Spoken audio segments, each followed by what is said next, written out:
She rode into battle with blood-soaked arrows and a rope to drag her enemies by the throat. Her name was spoken in fear, and though she had 14 brothers, none could match her savagery. This is the forgotten legend of Princess Khutulun. They say the greatest warrior of the Mongol Empire wasn't a man, but a princess. And not just any princess. One who hunted warlords, challenged suitors to wrestling matches, and won every time. In a world where women were supposed to stay in tents, she charged on horseback, slicing through armies like a thunderstorm. Her name meant moonlight, but she brought only death to her enemies. The year is 1260. The Mongol Empire stretches from China to Europe. Genghis Khan's legacy burns in every warrior's blood. And in the heart of Central Asia, a girl is born. Her destiny? War. Her name is Khutulun, daughter of Kaidu Khan, a direct descendant of Genghis himself. Her lineage is pure conquest, and her blood runs hot with ambition. From the moment she could walk, Khutulun trained with her brothers. But she didn't just keep up, she surpassed them. She outran them on horseback, outwrestled them in combat, outshot them in archery. While her brothers played, Khutulun studied strategy. She watched her father rule, watched generals whisper, and she listened. Every moment sharpened her mind for war. By the age of 12, Khutulun could ride bareback in a battle, wield a bow at full gallop, and disarm a grown man twice her size.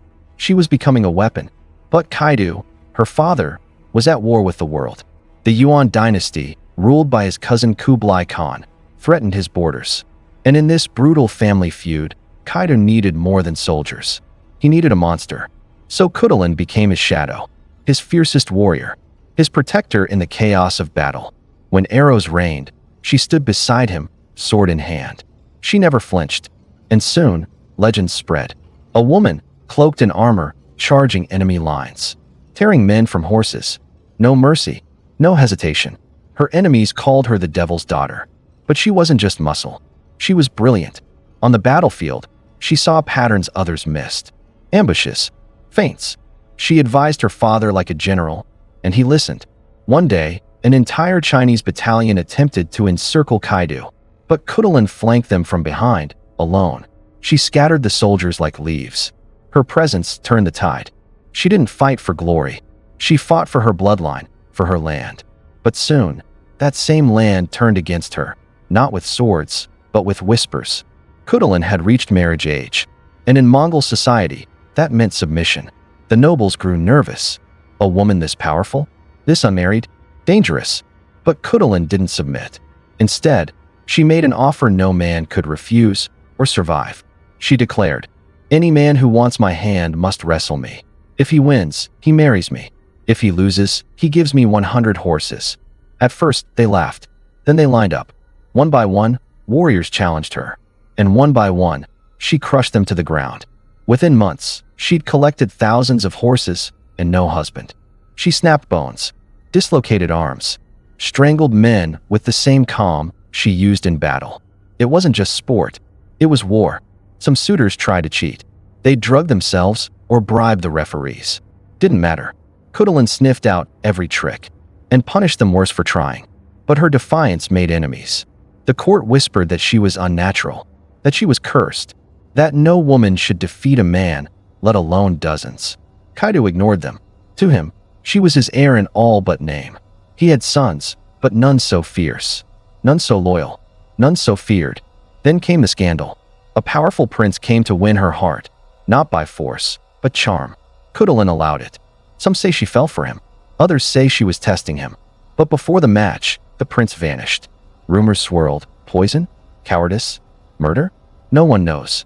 But Khutulun never loved again. Her heart turned to ice. Then Kublai Khan struck. The emperor of China, her cousin, launched a massive campaign to crush Kaidu and claim the steppes once and for all.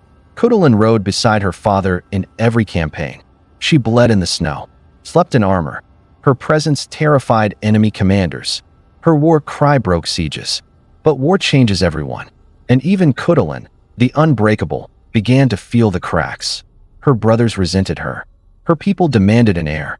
And Kaidu was growing old. He named her as his successor, unofficially. But the men of his court refused to follow a woman, especially one who'd humiliated so many of their sons. So Kaidu tried to force a marriage, to secure her throne. But Khutulun refused. She would not be caged.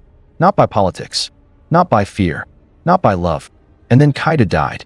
In the chaos that followed, her brothers moved quickly. They stripped her of power, blocked her from ruling, erased her from the line of succession. The woman who had bled for the empire was now treated like a problem to be solved. Her armies dissolved. Her titles vanished. Her legend buried. Some say she died mysteriously. Others say she was poisoned. Still others whisper that she lived out her days in quiet exile, her spirit broken but unbowed. But her legend couldn't be killed. Marco Polo wrote of a Mongol princess who could defeat any man in wrestling. Chinese records mention a female general who fought like a demon. The stories don't always agree, but they all remember her. In Mongol tradition, her memory lingered. A ghost of war, a warning, a wish. Mothers told their daughters her name in secret, Khutulun. And centuries later, her story inspired fiction. The character of Turandot, the cold princess who challenged her suitors, is said to be based on Khutulun. But the real woman was far more dangerous than legend. She was not just a warrior. She was a political threat. A woman who challenged empire, gender, and fate. And for that, history tried to erase her. But now you know the truth. A girl born into blood. A woman who outfought her brothers. A general who could have ruled the Mongol Empire, if only the world had let her. She wasn't forgotten. She was hidden, buried under centuries of male ego and fragile pride.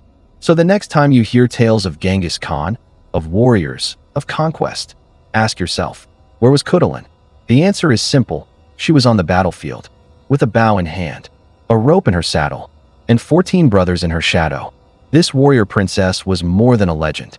She was the storm before the empire fell silent. And perhaps that's what frightened them most.